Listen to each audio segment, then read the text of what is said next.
네, 신규 확진자 수가 엿새 만에 1,500명대 아래로 내려왔지만 주말 휴가가 반영된 만큼 아직은 긴장을 늦출 수 없는 상황입니다. 유병욱 순천향대 서울병원 가정의학과 교수와 함께 자세한 이야기 나눠보겠습니다. 네, 교수님 어서 오세요. 예, 안녕하십니까? 자, 어제 하루 수치를 보면 1,400명대 초반 신규 확진자가 나왔는데요. 이게 8월 둘째 주, 셋째 주하고 비교하면 조금 줄어든 수치이긴 합니다. 어떻게 보십니까? 우선은 8월 15일 월요일 그 전후로 했을 때 토요일의 변화를 봤으면 실질적으로 검사 건수가 평일 대비 거의 절반 정도인데도 숫자가 거의 줄진 않았습니다. 예. 사실 2,000명대에서 검사 건수가 절반을 줄었으면은 그게 1,000명대 초반으로 나와야 되는데 실제 그거보다는 숫자가 많이 나왔다는 거는 현재 이 방역 당국의 역학조사관 분들께서 열심히 일을 하시고 또 자발적 검사자가 많았기 때문에 잘 나오는 것도 볼 수 있거든요. 예. 현재 나오는 수치는 지난 토요일 이틀 전이죠. 그 주말에 제가 실제로 선별진료소 그쪽에서 같이 근무하면서 환자분들 모셨는데 네. 비가 너무 많이 왔어요. 그래서 검사 건수가 줄 수밖에 없었던 영향이 가장 큽니다. 다만 제가 안심하는 거는 이러한 패턴들이 지금 반복되긴 하지만 서서히 사회적 거리두기 그 오늘부터 시작되는 강화된 4단계가 아닌 기존의 4단계의 효과가 나타나는 것처럼 보이고 있는데요. 네. 근데 이것은 아주 미미한 것이 실제로 우리가 휴가가 마무리되면서 지역 비수도권에서 수도권으로 들어오시는 분들이 이제 거의 다 완료가 됐고 비수도권에서의 지역 집단 발병들이 조금씩 가라는 그런 숫자를 보이기 때문에 아마도 이제 화요일, 수요일은 또 일부 올라가는 것처럼 보이지만 이번 주 같은 경우는 우리 시청자 여러분께서 지난 목요일과 이번 주 목요일을 비교를 직접 해보시면은 그 수치가 조금씩 떨어지는 것을 체감할 수도 있을 거라고 조심스럽게 말씀드릴 수 있습니다. 자, 교수님, 오늘 뭐 여러 가지 얘기가 있었습니다만은 가장 눈에 띄는 부분이 한 주간 사망한 사람 숫자가요. 지지난주에는 32명이었는데 지난주 54명까지 늘었습니다. 이거는 어떻게 봐야 될까요? 우선 환자분들이 고령층에서 사망자가 주로 있었다는 점, 그리고 최근에 위중증 환자분들이 지속적으로 누적돼 왔던 점이 정말 마음이 아픕니다. 예. 사실 이제 환자 발생에 있어서 2,000명 내외로 나왔었는데요. 아마도 기억하시겠지만 지난주에는 위중증 환자 숫자가 400여 명을 넘었었습니다. 근데 오늘 방금 전 뉴스에 375명대로 떨어졌다는 얘기는 돌아가셨다는 얘기가 되는 겁니다. 그러니까요. 사실은 예. 회복해서 내려오신 분도 계시지만 아니란 얘기거든요. 네. 코로나19는 아직 명확한 치료법이 나와 있지 않습니다. 따라서 중증의 호흡기 기저질환과 또는 심혈관 질환의 이런 합병증이 있는 분들은 또 고령층에서 코로나19에 감염되는 경우에는 예측할 수 없이 바로 위중증 그리고 사망에도 이를 수 있음을 다시 알려주는 거고요. 사실 최근에 환자 숫자가 지속적으로 증가되었고 그러면서 이런 중환자실로 옮겨야만 되는 환자분들이 늘었기 때문에 그것이 반영된 숫자라고 이해하시면 좋을 것 같습니다. 네.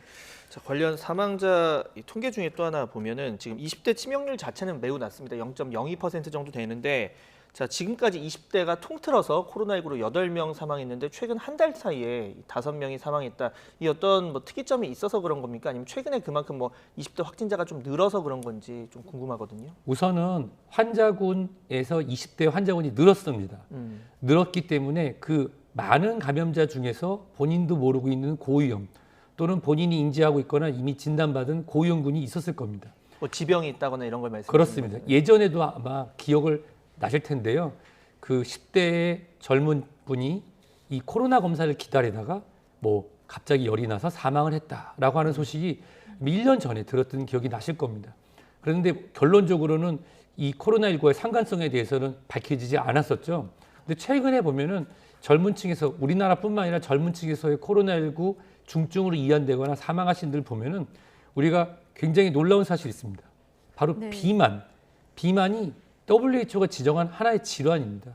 이 비만은 고혈압이나 당뇨 또 이상지질혈증과 같은 만성질환으로 가는 디딤돌 역할을 하거든요. 그 외에도 젊은 층에서 발생이 될 수 있는 심장 판막 질환 또는 젊었을 때 발생할 수 있는 결핵 등의 만성 호흡기 질환, 중증 폐렴 이런 것들이 코로나19의 아주 취약군인데 이거는 나이 연령에 상관없이 코로나19에 감염됐을 경우 굉장히 취약할 수 있음을 보여주는 것입니다. 따라서 네. 지금 만 18세에서 49세 사이에 예방접종 예약이 진행되고 있습니다. 물론 대부분의 이 30대 분들은 가볍게 앓고 지나갔고 특별히 합병증이 남지 않습니다. 가짜 뉴스를 보면 폐가 하얘진다 이런 얘기가 있지만 실질적으로는 가볍게 앓고 지나간 분이 많지만 예. 본인도 인지하지 하고 있지 않은 만성 질환이나 기저 질환이 있는 경우라 하면은 예상치 못한 중증 합병으로 진행될 수 있음을 보여주는 사례이므로 예방접종 예약과 예방접종 이행에 더 힘써야 된다는 이 뉴스를 이해하시면 좋을 것 같습니다. 예, 젊다 하더라도 만성질환이나 기저질환이 있을 수 있으니까요. 주의를 하셔야 되겠고 어쨌든 백신 접종률 높이는 게 지금으로서는 가장 중요해 보이는데요. 자, 차질을 빚었던 모더나 백신 오늘 101만 회분을 시작으로 앞으로 2주 동안 701만 회분 들어온다. 좀 반가운 소식입니다. 자, 이렇게 되면 사실 공급 차질 때문에 1, 2차 접종 간격을 6주로 좀 늘리지 않았습니까? 이거 조금 다시 줄이는 방안을 정부도 재검토하겠다 얘기했는데 교수님은 어떻게 보십니까? 사실 저는 주말 동안에 예. 이 추석 전 70% 계산이 가능한지 한번 계산해 봤거든요. 근데 실질적으로 현재 만 18세에서 49세 분들이 예약을 현재 약 60% 내외인데 네. 이분들이 다 접종을 한다고 가정을 하면 실질적으로 70%가 조금 모자릅니다. 제가 계산은 왜냐하면 50대에서 예방접종률이 현재도 예방접종 예약률에 대비 실질적으로 1차 예방접종 완료율은 조금 떨어지거든요. 예. 그런데 거기에 이제 가장 크게 두려움을 줬던 것이 이 모더나가 부족하다라든지 젊은 층에서 예방접종 후에 알려지지 않는 큰 합병증이 있다는 가짜뉴스 등 때문에 그랬습니다. 네. 환영할 만한 것은 모더나가 어느 정도 그 수량을 회복해서 들어오긴 하지만 실질적으로 우리가 약속했고 예측했던 것만큼은 부족합니다. 따라서 실질적으로 4주에서 6주로 현재 예방접종 간격이 늘려져 있는데 네. 일부 고위험군에서 한정적으로 20대, 30대에서의 치명률을 낮추기 위해서 6주로 갔던 걸 4주로 줄일 수는 있지만 결국은 이걸로 끝날 것이 아니라 결국 다시 말씀드리지만 예약을 늘리는 게 중요합니다. 현재 701만 회가 들어왔다고 해도 부족한 건 사실이거든요. 네. 원래 우리가 예측했던 부분만큼은 충분하지 않기 때문에 따라서 일단은 환영할 만한 부분이고 거기에 따라서 예약했던 분들이 2차까지 안정적으로 맞을 수 있다고 하는 그런 신호는 되는데 중요한 건 현재 30에서 39세 분들의 예약률이 가장 낮습니다. 예. 그래서 8월 16일까지 모더나도 더 많이 확보가 됐으니 예약을 일단 해놓고 추이를 보면서 예방접종을 받으러 직접 가실 수 있는 그런 좋은 소식 중에 하나로 이해하시면 좋을 것 같습니다. 실제로 예방접종은 공급이 될 겁니다. 네. 시간이 조금 걸리죠. 아까 말씀 주셨던 것 중에 천천히 안전하게 진행한다는데 일단 좋은 소식인 것은 많이 줄었던 것이 들어온다고 하니 예. 우린 거기에 맞춰서 더 많은 예약을 하고 실제 이행이 됐으면 좋겠습니다. 예. 교수님, 이 백신 인센티브 관련해서 하나 질문 드리겠습니다. 오늘부터 좀 바뀌는 내용이 있는데 4단계 지역에서 오후 6시 이후에도 기존 2명에서 이제 백신 접종 완료자인 경우에는 이제 2명까지 더해서 총 4명이 모일 수 있다 이런 내용입니다. 식당과 카페에서. 그런데 이제 혹자들은 여기서 집은 왜 안 될까라는 좀 의문을 갖고 이에 대해서 뭐 방역 당국 답변을 하기도 했는데 이 부분 좀 어떻게 보십니까? 우선 저 개인적인 생각은 집에서 만나는 인원들을 관리할 수 있는 방법이 없습니다. 일단은 식당 등은 여러 사람들의 눈도 있고 네. 또 방역 책임자인 소상공인 또는 소매업 하신 분들이 직접 식당 주인분들이 계시니까. 식당 주인분들이 직접 관리가 가능합니다. 카페도 가능하고. 그렇지만 집에서 모이는 경우라고 하면 누가 예방접종자인지 2주가 지났는지 아닌지 확인할 방법도 없고요. 사실 카페나 식당 등에서는 음식을 취식한 후에는 요즘에 눈치가 보여서 바로바로 자리에 일어납니다. 근데 집에서 모이는 경우에는 한정된 시간보다 더 오래 있을 가능성도 있고 예. 비말 등을 교환할 수 있기 때문에 고위험군인 부모님에게 오히려 악영향을 줄 수 있다고 판단한 것으로 생각이 됩니다. 그래서 이 부분은 좀 불합리한 점이 우리가 일상적으로는 느껴지긴 하지만 방역적 측면에서는 일부 우리가 이해할 수도 있을 거로 생각됩니다. 예. 가족 간에는 더 오히려 완화시켜주는 게 맞지 않느냐 싶었는데 교수님 말씀 들어보니까 그런 이유가 있었군요. 자, 하나만 더 질문을 드리면 지금 부스터샷 접종하려는 움직임이 세계적으로 좀 일고 있는 이런 상황인데요. 이스라엘 보건부가 연구를 했더니 부스터샷을 접종한 지 10일이 지난 후에 효과를 봤더니 2차 접종 마쳤을 때보다 4배가량 높다. 자, 이런 결과가 나왔거든요.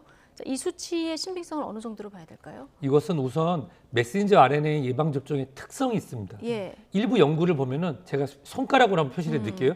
제 왼손은 메신저 RNA 방식인 파이저나 모더나이고요. 제 네. 오른손은 아스트라제네카입니다. 예. 예방접종을 하고 나서 항체가 생기는 거 보면 처음에는 모더나나 화이자 같은 경우는 높게 올라가고 아스트라제네카 같은 벡터 방식은 좀 낮다가 예. 이렇게 떨어지는데 실제로 벡터 방식인 아스트라제네카는 비슷하게 유지가 돼서 특정한 시간이 되면 좀 더 오래 가고 이 메신저 RNA 방식은 올라갔다가 내려올 수 있다고 하는 일부 연구 그럼 결과가 정리를 있습니다. 하면 아스트라제네카 같은 것은 지속성은 좀 오래 가는 거고요. mRNA 방식은 굉장히 처음에는 효과가 좋지만 지속성 기간 면에서 좀 떨어진다. 낮을 수 있다는 것이죠. 아, 예. 그것은 바로 메신저 RNA의 특성상 예. 이 면역 신호를 주고 그것이 즉각적으로 반응을 해서 면역 획득 속도가 빠르다고 볼 수 있습니다. 예. 이 부분은 어느 정도 과학적으로 증명이 됐는데요. 따라서 2회 메신저 RNA 방식인 모더나 화이자사의 예방접종을 마친 후 6개월 정도 지난 다음에 다시 부스터 샷을 하게 되면은 그 면역 반응을 반응하는